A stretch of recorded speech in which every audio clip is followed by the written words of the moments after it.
Ladies and gentlemen, welcome to another episode of the Hitting the Crew podcast, the podcast that takes you behind the scenes at Hitting the Field and gets you to know a little bit more about the crazy cast of characters we have at Hitting the Field. And today we have a very, very special episode for you guys, and it's one of the longest tenured HTF members. I'm super excited to talk to the one, the only, Armond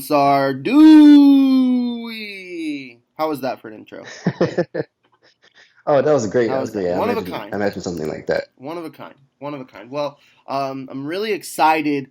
Ever since we started these, I've really been looking forward for talking with you because you're one of the more intellectual people we have at Hitting the Field, and I think that a lot of people are impressed by you, and a lot of people are intrigued by you. But you kind of keep the cards a little close to the vest. You like to I don't know. You're very much to yourself, but this is an opportunity for you to kind of express yourself in on your terms and kind of tell your own story. So I hope you're ready for that. Of course. Well, yeah, I do agree with you. I'm a little keep the cards to myself, a little invested in myself. But I am an outgoing person. Of course, you see it every day. When we have interviews on Mondays, Mm-hmm. meetings on Fridays, nightly stuff like that. Yeah. So yeah, we haven't really had an opportunity to talk about myself Yeah, in such a open manner. So I'm ready yeah. to get going. And this is all about you. So tell as much as you'd like, tell as little as you'd like. This is about you, Armand, and it's your story to tell. So tell it the way you want. Yeah, where should I start? All right. So usually the place I like to start with most of the guests is where are you from and how did you grow up? Did you have siblings in the house? Did you have a large family in the house, or was it just, a small amount? Up to you to talk. Right. So obviously, I grew up in a two-parent household, only child. Mm-hmm. I was born in Miami, Florida. I grew up in Broward County. Uh, I think the little background on my parents. My mom, she moved from the island of Saint Kitts when she Mm-hmm. was 7. So she's from the islands, and my dad, he uh, he grew up in Miami and around the Liberty City neighborhood. Solid. Yeah, Liberty City neighborhood. It was a rough neighborhood. Poker Beans projects, Mm-hmm. he called it. But him and his parents, they didn't really. I could say they weren't really together. Mm-hmm. His dad, my granddad wasn't, really like really in his life like mine. I'm with him, Mm-hmm. obviously. So it was a struggle for growing up for him. But also, I'll have to say that, and he also grew up with my dad also grew up with three siblings. So it was him, his mom raised him and his four siblings by herself. Mm-hmm. Um, so I feel like that I get the I get the I would say the hunger from my dad because like I know time and time again he would like say, I came from nothing and like and then I came from nothing. I had to work myself towards the top, whatever, get where I get to where I need to be. And even though I didn't grow up in that same circumstance. If I feel like it kind of opened my eyes a little bit. Mm-hmm. I mean, usually for me, that's where I get my hard work from. Like I get it from my dad. I also get it from my mom too, but like mostly my dad because he he instilled in me that it don't matter what you do. You always put your best foot forward, give 110%. Um, Same thing with my mom, but my mom, I guess she's more I mean, I love both my parents. Hmm. Um, she's more, I would say, not emotionally invested, but she's she's what her mother does. You know, she cares for her son, she cares for her children. Well, child, I should say. Hmm. I'm the only child. Um, but yes, it's same thing with her. My mom's side of the family is a lot of close knit relationships. Um, for example, my cousin who I went to a wedding, was part of the wedding in December. He's like a brother to me. Shout out to the Honestly, he's my cousin. cousin. He's like a brother to me. Hmm. But even though we're cousins, because that's how close we are. Like a lot of people don't know this, but like we were born 11 months apart. He's older than me by 11 months, Yeah, and I have a cousin who's it's about 9 months apart from me. yeah. Yeah, So and we're honestly, not like we're I not just close like brothers right. because he lives on the other side of the world. But I get that, you know, I get that feeling, especially when Yeah. you only have yourself. You kind of have to you have different relationships. But do you think that having such a small family does that increase the power of the relationship you have within your family? Of course, it's definitely. I mean, I feel like that. I feel like with everything, like my parents have my back.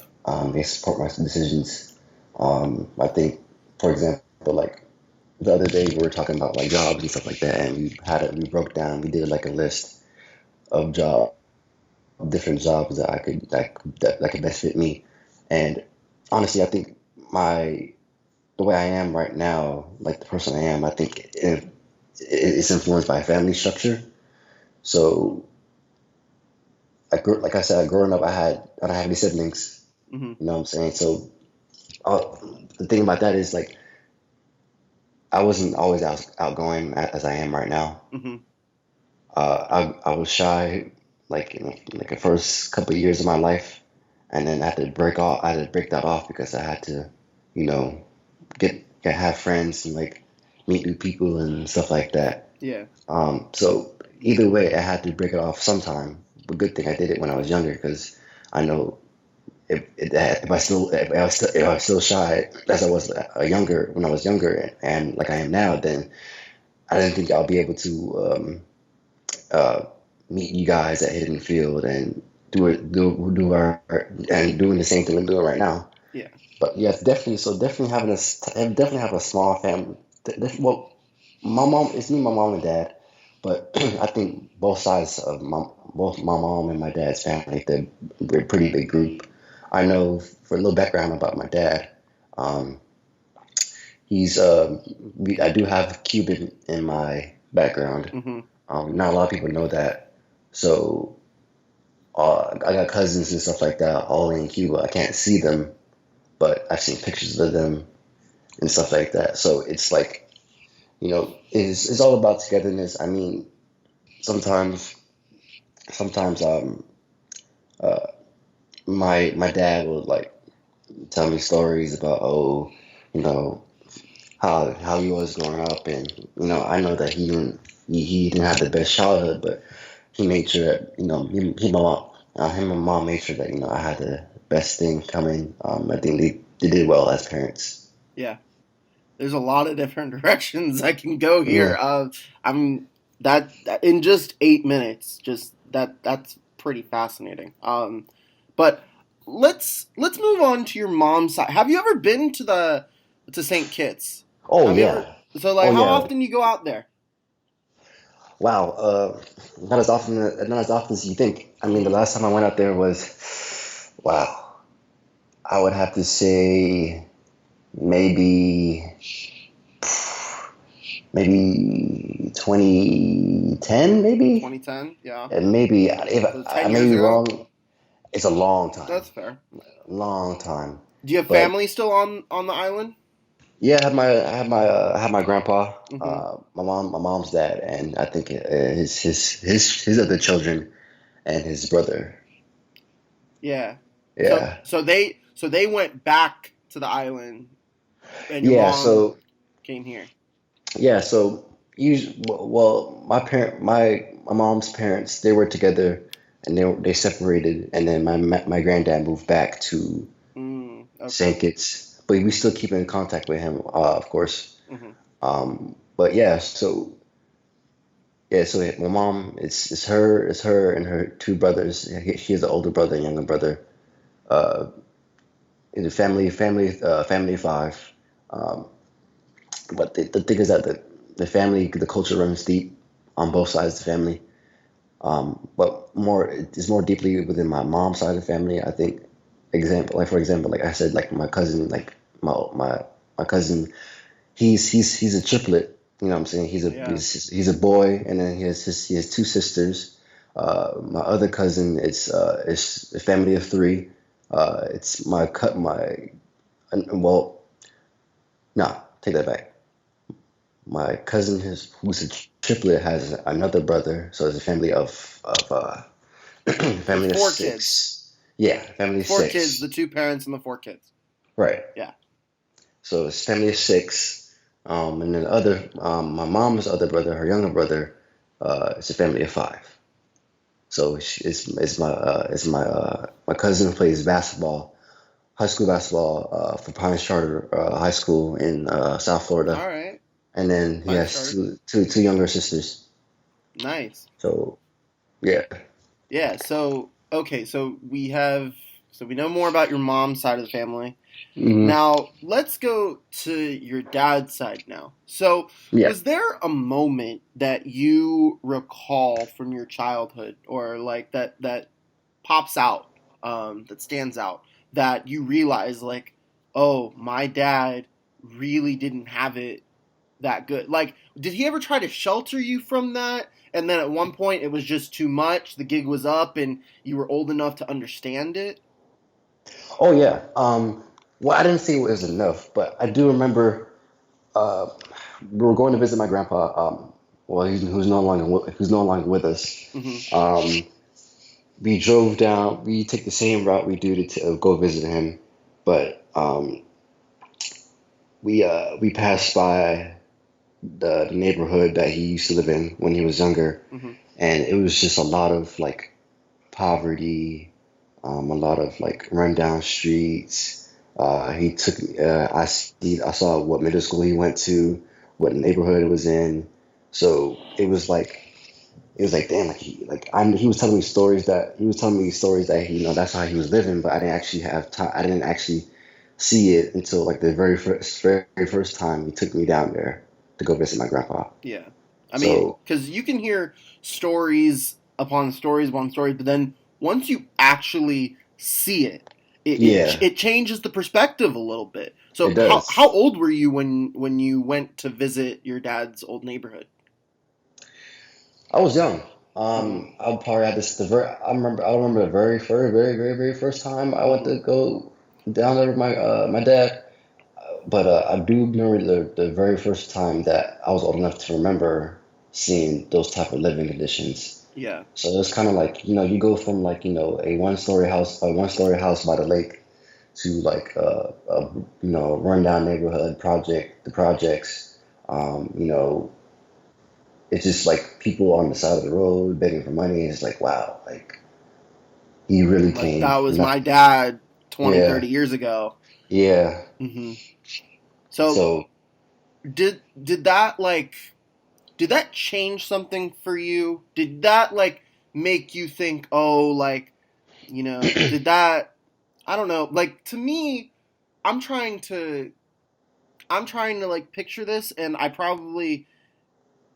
I can't do it justice because I haven't seen the neighborhood and I haven't like acknowledged it and respected it for what it was and the struggles in which your dad went through. I'm trying right. to equate it to maybe something that maybe my dad went through or someone else in my family went through. But um, did that like add some respect towards your parents? Like I think Oh there's yeah. like a time where, you automatically like respect your parents just because that's what you know, but then there's a time when like it's where the respect is given, but then there's a time where the respect is earned. And Well, was that a moment where your dad earned your respect? not really. I could say that I always respected my parents. It's just that I appreciated it more I appreciated more the love they have for me and what they've gone through Mm-hmm. because of that situation, because of that moment. Because like after he was telling me, like I said, I know he was telling me all these stories about, oh yeah, I came from nothing, like I grew up in the projects, but I didn't actually see it until he took me down there, and I was old enough to, really take it in. Yeah. So like the thing is that I always appreciate my parents for what they've done for me, especially what my dad's been through. You know, like I said, like my dad. If you ever meet him, like he's a rough around the edges, but Mm-hmm. deep down he's still deep down he has a good heart. Yeah. It's like I would like pretty much that's what they made me who the person I am today. They instilled lessons in me that I could carry on to my future children and stuff like that. But it definitely was an eye opener. Mm-hmm. Definitely, it's like it's like I can't really say I'm privileged, but I'm blessed enough to be where I'm at right now because my parents worked so hard to get me there. Yeah. And yeah, so that's what I took from the trip down there. Yeah. Shout out to the Rents. Yeah, But let's shift gears a little bit. Hitting the Field is a sports talk show. So let's yeah, talk a little bit about sports growing up for you. Did you right. play? Like, what kind of sports did you play growing up? Uh, I would say basketball and flag football, Mm-hmm. definitely. My mom she wouldn't let me play football because it's a Yeah. like I Same. said, it's a Same here. violent Same sport. here. Yep. Violent sport. As much as I wanted to play, Mm-hmm. she was still concerned about my safety. So she put me through like basketball, flag football. I tried soccer a little bit, but a quick story about that. So I tried soccer a little bit, Mm-hmm. and then and then I tried out. I was like little. I probably have to say about maybe I was like 5 years old or maybe Mm-hmm. 7. I don't Yeah. Yeah. remember. But um, I don't know what it was. But when I was younger, I didn't know what a cramp was. Right? I didn't know what a cramp was. So my leg was hurting really bad, Mm-hmm. and I'm like, wow, I don't like this. I never played soccer again. I never played soccer again. So it's like, I'm like so that's why I like, but You could have I been the think next Messi. We would never know. right, but I let something like a That cramp that stop me from freaking playing cramp, soccer. man. It's hilarious. Yeah, yeah. You could I could call my mom up and ask her that story. She'll tell you the same thing. Mm-hmm. But yeah, but I think for the love I have for the game of basketball, it will probably be because of my dad. Mm-hmm. Because he's the one that watches sports all the time. Yeah. So I tend to like what he likes. But yeah, so I played basketball and flag football. When I was growing up, I played in the little rec leagues and stuff like that. I Right. played I-9 sports with flag football. I was good at flag football. Um, but I never thought about doing other sports. Because those are the main two. But basketball was definitely number one. I don't know what it was about when I first. I don't know what it was about basketball, but I was just like, damn, I really love this sport. Yeah. Um, going in, going into it, I didn't really start playing until um, about maybe I'll have to say like rec league. I'll have to say maybe oh man, when I was 9. I was Mm-hmm. 9 years old. Right. Um, yeah, so the love for the game came from my dad, but I didn't really start playing until like I saw D Wade play for the Heat, like the Dwayne very first Wade. time. There you go. I wanted to play just like him. I try to get, I try to do like the little moves, the little Euro step and a Yeah. little crossover or whatever, just like him. So that's part of what I had to say that influenced me to start playing the game of basketball. Flag football, I don't know where that came from. I just want to play football. It didn't matter what capacity it was. Yeah. I think just the panache and it's football and it's like Yeah. America football kind of thing. But do you have like a fun basketball or flag football moment, like a hero moment growing up? Like you're like, Oh I yeah. did this in a game. So oh yeah. So for flag football, Hmm. I think this was when I was maybe like 12 years old, if I can remember, to my Yeah. knowledge. Um, we ran a jet sweep. Hmm. Took the hand off. I ran all the way to the end zone. I stick my finger in the air, like, like a number one in the air, right? And Hmm. like I could hear my parents go crazy. Oh, go, go, go, go, go, go, go, go, go. And then, and then I got a warning from the ref. Oh. He's like, "Oh, no taunting." I'm like, I'm like, okay, I don't care. I still scored a touchdown. We're still beating the team by like 20 points. Yep. So like, but besides that, like, I think that was like I would say that's my hero moment. Yeah, there you go. Well, like a One of my hero. 60-yard touchdown, something like that. I don't know how long it was. I know that no one could have caught me. But you scored. Uh, That's what mattered. of course, I scored. I No scored, one could but catch you that day. yeah, right. So, and then I think another hero moment was I had a different for basketball. I definitely had a lot of hero moments, but another hero moment I had was um, it was rec league. It was Cooper City, Hmm. South Florida. I was about in 10th grade at that time, and we were in the playoffs, and I hit a three to bring us closer. Um, I think we were down by three. We were down by six. I hit a three. I pulled up, hit a three, made it. Uh, we were down by three, and then I tried to do the same thing uh, in another possession, but I didn't make it. But at the same time, it's like we could have beat that team. Hmm. I don't remember what the team was. We could have beat that team, but the thing is that I felt like I was that guy at that moment, you Yeah. know. You're But like, I'm the dude right now. Like, exactly, you got the hot hand on like 2K, like where like they, yeah, they put like the little, oh, this guy's the takeover, the 2K takeover. right, right, right. All right, so let's kind of let's shift gears a little bit. All And right, let's talk about um three three questions. okay. They're all linked. Number one, why? How did you get into journalism? Two, how did you get into UCF?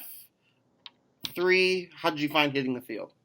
Okay. Oh man, I was reminiscing So about this last night. yeah, The first question, how did I get into journalism? yeah. Why Well, journalism?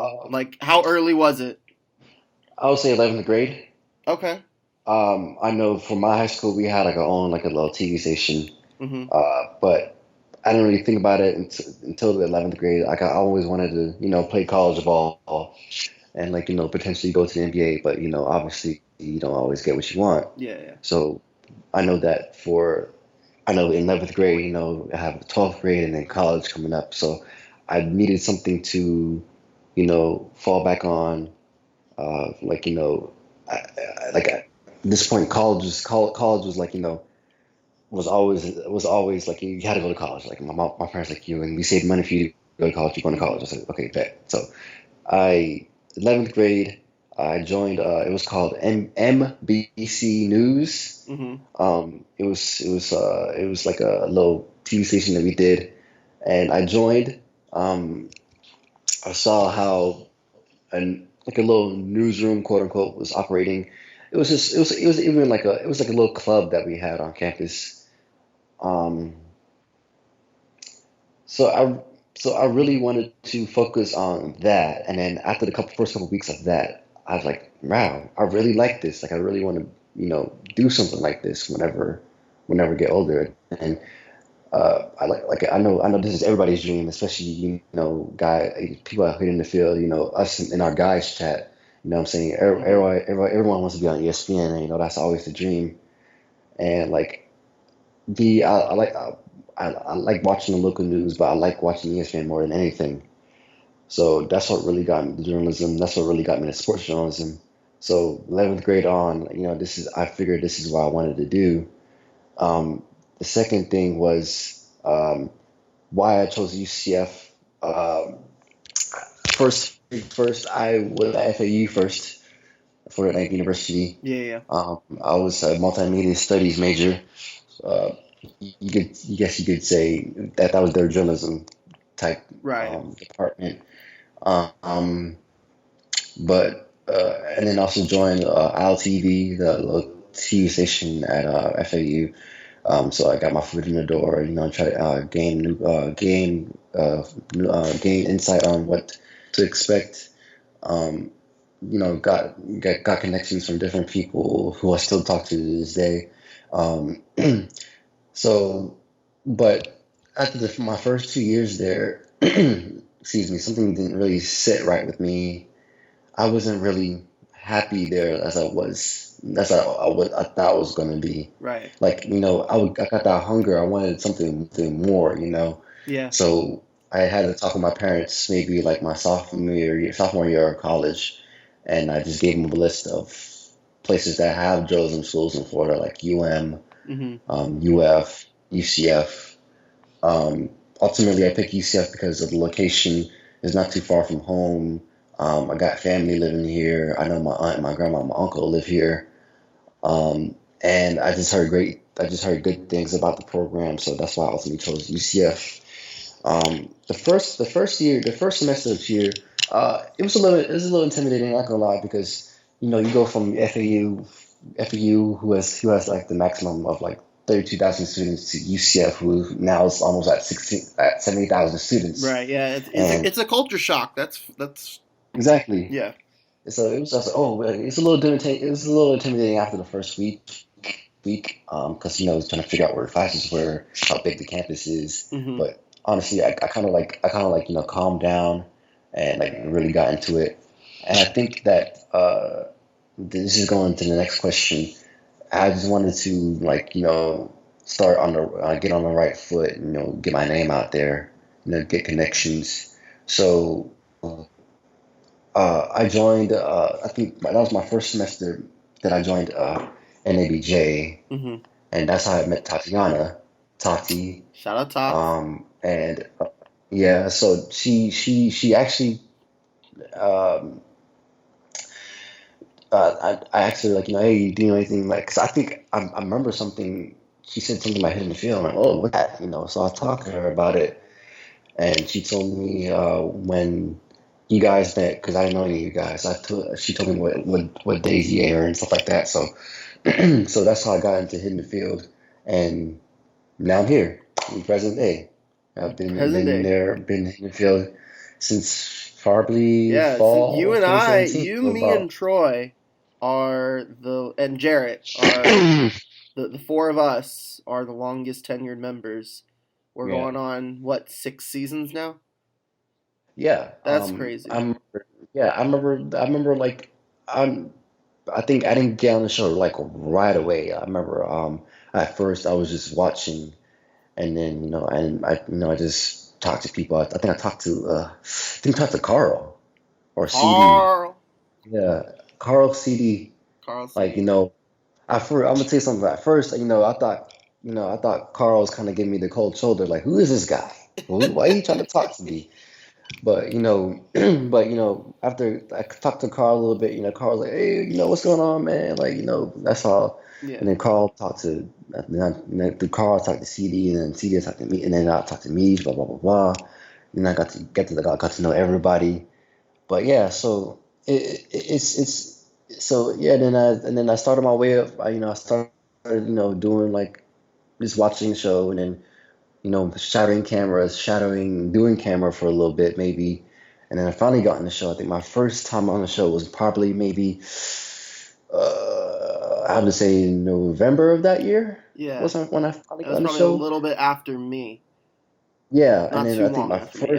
Yeah. my first time with we were doing a joust. I think it was against uh either Eddie or Shout out Eddie. I think it was Eddie, definitely. Well, Yeah. that was my first time, I think. That And then I'm trying to now we're remember here. this too. Like, yeah, maybe. I think we you definitely did have a joust against Eddie. I do remember this. I don't know if Yeah, it was that specific time, but I remember that in November. episode, and I was like, watch out for Armond. Like he's gonna people are doubting him, and then you came out and you were like, ooh, like People Yeah, got scared that day. yeah. People It were was scared there it that is. day. So I'm looking at my Instagram right now, and it was November 6th, 2017. November 6th, 2017. Okay, so I that don't, I was don't get, I don't know who was it against, but that was my very first time in the show. The very solid. first time. Love that. Yeah. I will say this, as much as I love the current crew that we have, and as much as I loved last year's crew that we had, that first year that you and I were at Hitting the Field, it's just and Jarrett's talked about it. I'm sure Troy will agree. It's it's something that can't be matched. Like that original Definitely. crew with Meech, with CD, with Briley, with Jimmy, with all those guys. That class, like they brought us into the fold, and that like and we still talk to them to this day. Like we talk to them on an almost daily basis, and it's Right.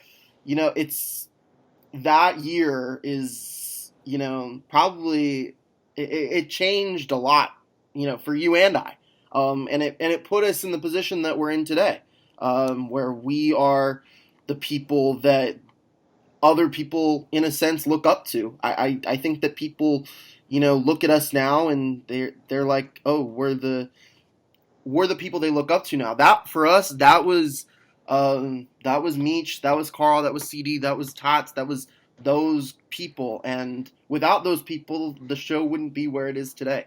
So shout out to the class of 2018 Hitting the Field. That was golden year for Hitting the Field for sure. Definitely. Yeah. Definitely. And I think they like you said, like they paved the way for future shows. Um, it definitely it definitely helped me out because I know you could attest to this that we till this day we still run our own we're in a group chat together, like Yep. we still talk about sports on the daily Mm-hmm. or or jobs or whatever, it doesn't matter, but we still talk about sports on the daily. And then I that's when I really that's the first time that I really felt like like wow, like I really do belong here, like this is where I Yeah. really want to be. Like you're It part of was something special. yeah, exactly. Yeah. So I want to. So one of the things that I think I've been really proud of as part of Hitting the Field, and I think it's something that we started that year, was the Black History Month show. Mhm. And you've been on the show the last 3 years. Right. Um, can you describe like the impact and why being a part of that, and as the president of NABJ, as an African American, how does that make you feel that you were a part of something like that? Yeah, I think for honestly, I was probably like just maybe not even shocked, but just like, just like a wow moment. Like, I think for when I was at FAU, I didn't really have that opportunity to be part of something like that. And I think that as African American, as a black man, to have your voice heard for like, have your own episode for a change, three years in a row is like something special. The very first time, like with Tati as host, is like we had conversations that you know not only we were able to talk about amongst ourselves, but the audience was able to hear from us. I Hmm. mean, I didn't think that people from people that were on Henry Field before us, they never really did anything like that, and that's something game changing. And then year two, year three, it's like I took the reins. I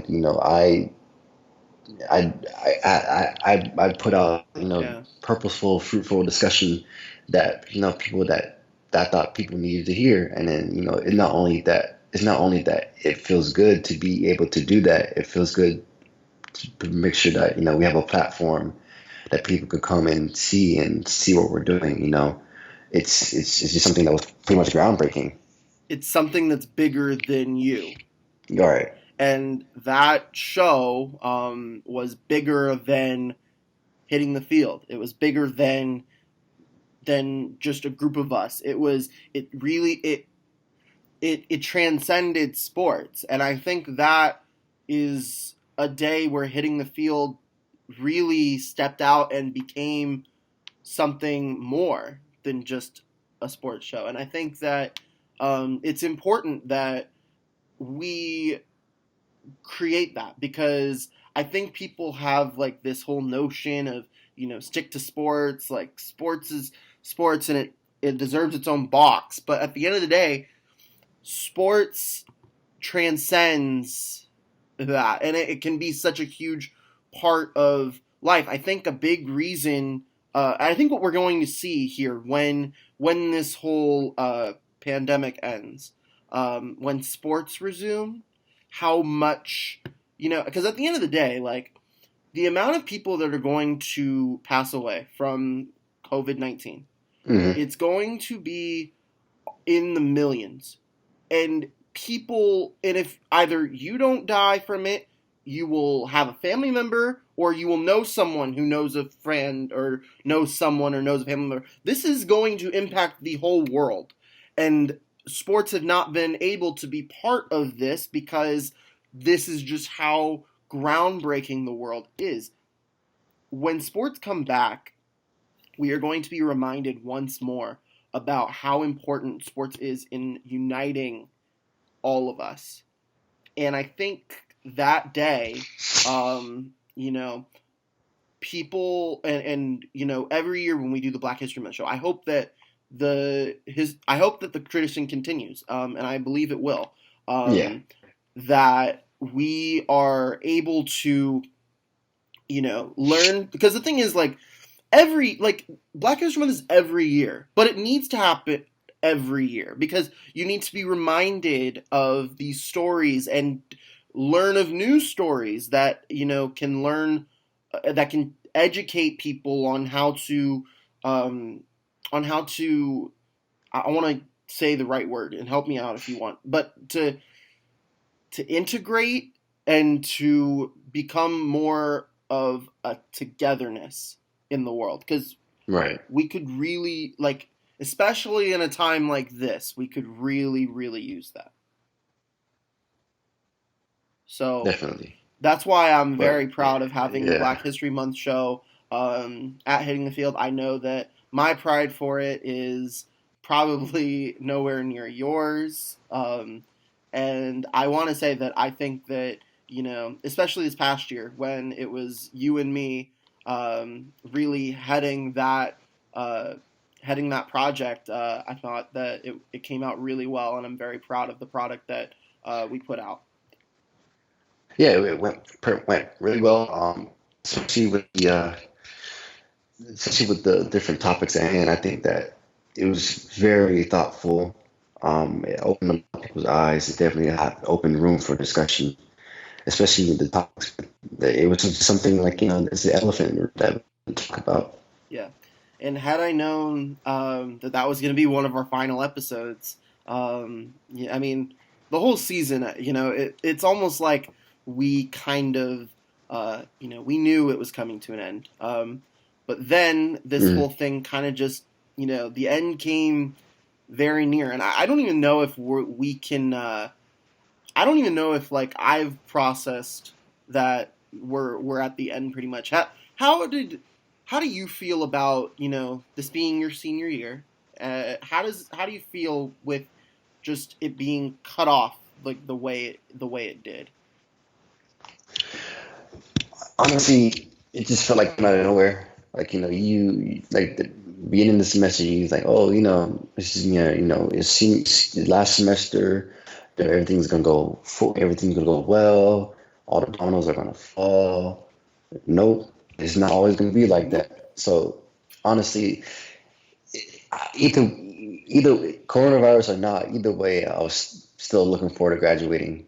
Um, if I don't walk across that stage, if I do walk across that stage, but at the end of the day, like that's the most important to me is that paper in my hand, Hmm. because it definitely means a lot to me. It definitely means a lot to my parents. They could like say they're proud to say my son's a college graduate, blah blah blah blah blah. They could, dance around their office or their place of work and like showboat a little bit. My son's a college graduate, blah blah blah blah blah, whatever. oh, throw a Yeah. whole big party. But honestly, like you said, like no one thought that this would take, this would happen. I mean, we knew since December, but there's still in the back of my mind, there's still the possibility that it will come here and spread like wildfire, like it is right now.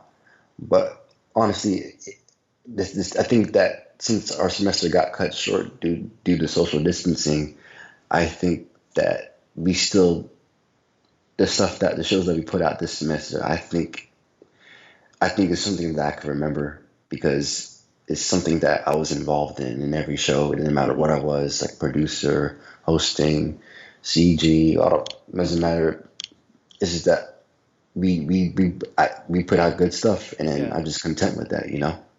It's, yeah, I mean, this is our third week of, not being able to access the studio and going remote.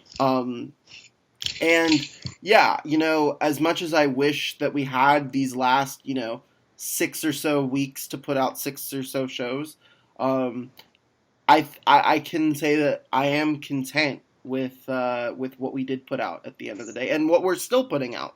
Because I mean, I think people are lying if they say they didn't feel even a little bit gypped out of this situation. At anyone, especially seniors across the country, like that were involved in something like involved in a major, you know, group that was putting something forward that could go with, and when I mean that, I mean anything from like sororities, fraternities, uh, you know, groups like Hitting the Field, groups that were like doing projects towards the end of the year, like even high school seniors with prom and their graduation, that they definitely won't be able to recreate that.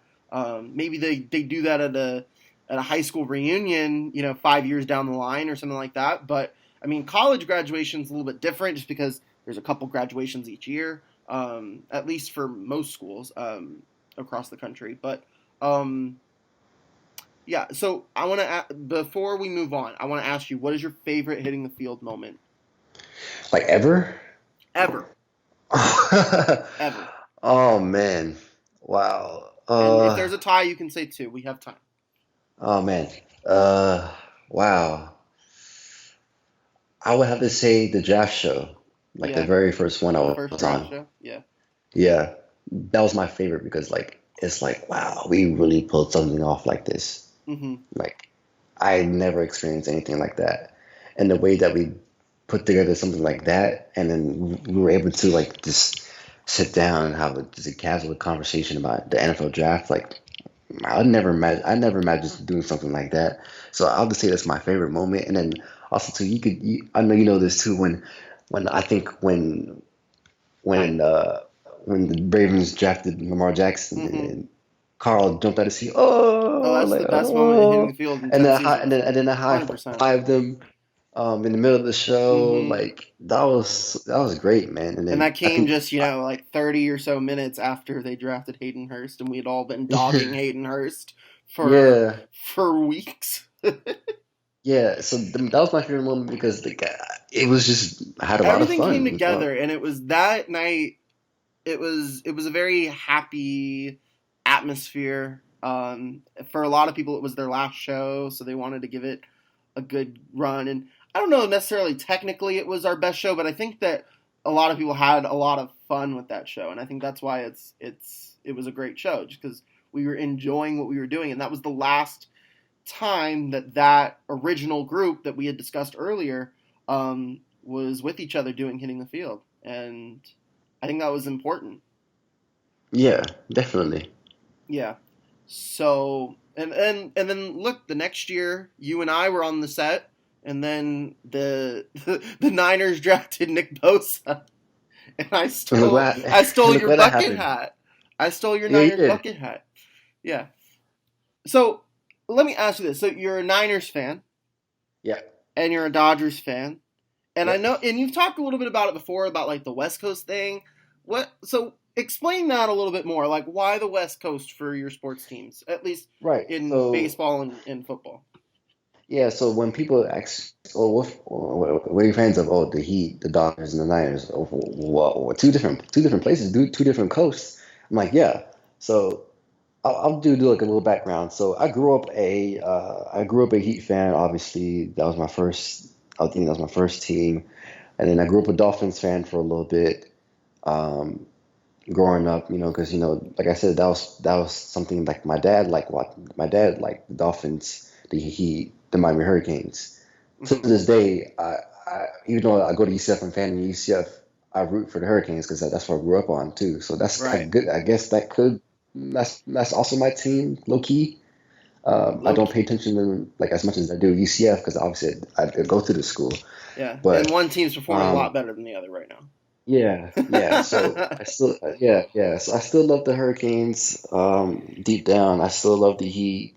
Um, the Dolphins, however, uh, the Dolphins were my first NFL team that I like to watch because of my dad. But the 49ers were my second team. I just love the uniforms, Hmm. like the gold, the red and gold. Like there's something like I'm like, oh, that come because my favorite color is red, Yeah. and like it's just something that attracted. It's like something that like I like this team. Like this Yeah. team is so flashy. Their uniforms are nice, or blah blah blah blah, whatever. So when the Dolphins started, I say messing up. I would say I can't say what I want to say. I say messing up. That's When the Dolphins, 1973 after they won the Super yeah, Bowl. when the Dolphins started, sneaking it up, Yeah. I'm like, screw this. I'm going to be a 49ers fan from now on. Jump ship. All right, this started like in 2011. Hmm. That's when I first started liking the Niners. But going back to the Dolphins, though, my first ever jersey was a Chris Chambers jersey. Chris Chambers. Yeah, Interesting. Chris Chambers jersey. It was an orange jersey with the white number and the teal outline. Um, Interesting. I don't know where that's at now. That's probably somewhere in the world. I don't know, but Hmm. that's long ago. If you can find Armond Sarduy's old Chris Chambers jersey and bring it back, it's going in the Yeah, HTF Hall of Fame. yeah, yeah. But so after that, after the Dolphins broke my heart a couple of times, I became a 49ers fan full time. Hmm. And then they made the Super Bowl in 2012. They did. Uh, That was Kaepernick, the blackout Super Bowl in New yeah. Orleans. So the second full year of being a 49ers fan, I didn't think they'll make the Super Bowl. I just a team that I like, oh, okay, Hmm. they're doing this now, okay. But the thing about liking West Coast teams is like I think I told people this a couple of times that I feel like in the past life I feel like in the past life I feel like I was from the West Coast. Like you could see my demeanor. I'm just a laid back, mellow guy, and people from LA are laid back, mellow people, like down to earth type of people. Um, so I feel like in the past life, I guess like in the past life I was from LA, and then myself, I'm just a reincarnation of somebody that died way back when, and then now I'm this person that likes the 49ers, the Dodgers. I just like, and then those teams, like I just like the culture, the West Coast culture, the championship culture, um, the type of bag that they have. The Dodgers, I know they haven't won a World Series since 1998 and 1988. The 49ers haven't won a Super Bowl since 1994 when they beat the Chargers. When they beat up the Chargers, I should say, it was like a 55-14 game with Steve Young, Super Bowl MVP. Um, I just like the championship history. I just like the culture, the way they carry out the way the organizations carry themselves, the way they, you know, are championship hungry. But also too, as a fan of those teams, there's been letdowns, obviously. So two times in my life, there's four times I've been let down in my life when it comes to sports. Yeah. Um, for those teams. It's the Niners losing two times in the Super Bowl. Me witnessing, both times. The Dodgers losing back-to-back years in the World Series against the Houston Astros Mm-hmm. and Mm-hmm. the Boston Red Yep, I Sox. remember that one really well. Yeah. Very Oh, of well. course you do. Of course you do. But but the thing is that I'm not a bandwagon because like me, I love those teams. Yeah. Like it doesn't matter what they do, how they lose. Even like for example, like this past Super Bowl, we were up 10 points. It was 20-10 Mm-hmm. in the fourth quarter, halfway through the fourth quarter, and we lost. It doesn't mean I'm going to jump ship to another team. It's just that I just love that team so much Yeah. that I believe in those teams so much that like we have a chance to do something great, and then that's what really attracts me to those teams. Like the Dolphins, for example, they're not really doing anything. Mm-hmm. You know what I'm saying? They don't.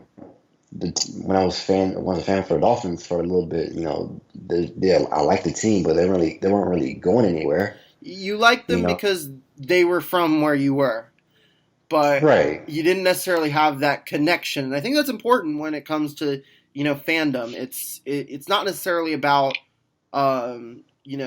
being this favorite team because that's where you're from, but rather the connection that you have. I think that hometown people like myself, like I have built my connection with my hometown team because I was going to games a lot growing up. I watched games very early on, and that started really early on, and that just happened naturally for me. But it doesn't necessarily happen very naturally for everybody.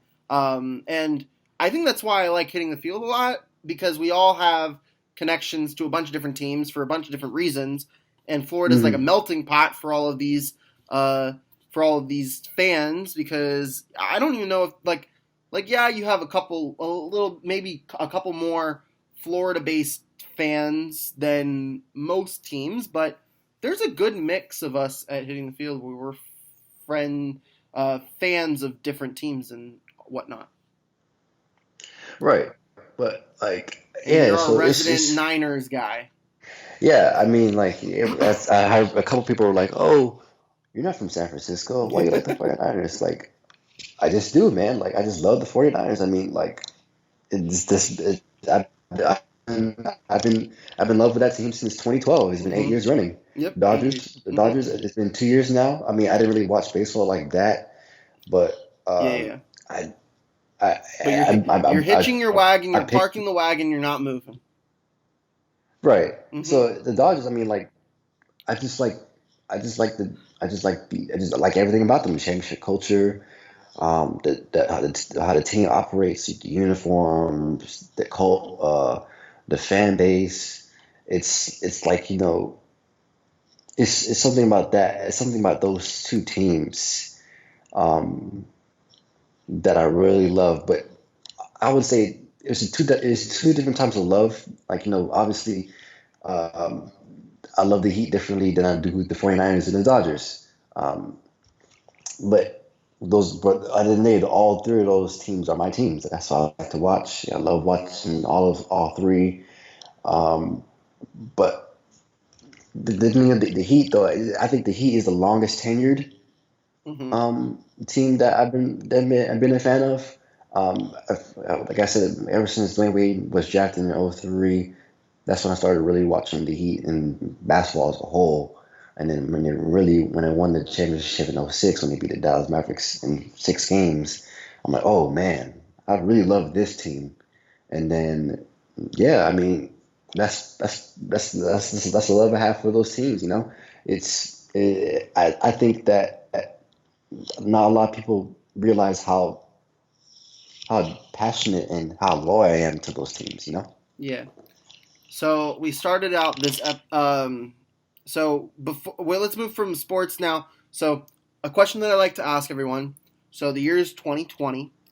In 2030, where do you see Armand Sarduy? In 2020, In wow, 2030. 2030. 2030, 2030. 10 wow. years from now. I would see myself in maybe like in a national sports network, maybe somewhere, whether it be Fox Sports or ESPN. If not, then something that has to do with sports. Mm-hmm. on the regular, but one of those maybe like something like mm, I can see myself maybe in LA or maybe Yeah. in Connecticut or Texas or whatever. Yeah. All knows that I'm gonna be somewhere that I'm loving what I'm doing. Um, I'm doing sports stuff on a regular, whether it be podcast or on air or Yeah. writing stuff. You So certainly have the talent for it. So I think you can. I yeah. definitely see that for you as well. Um, so we started out this podcast talking about family, and I want to end it with that as well. So we talked a little bit about your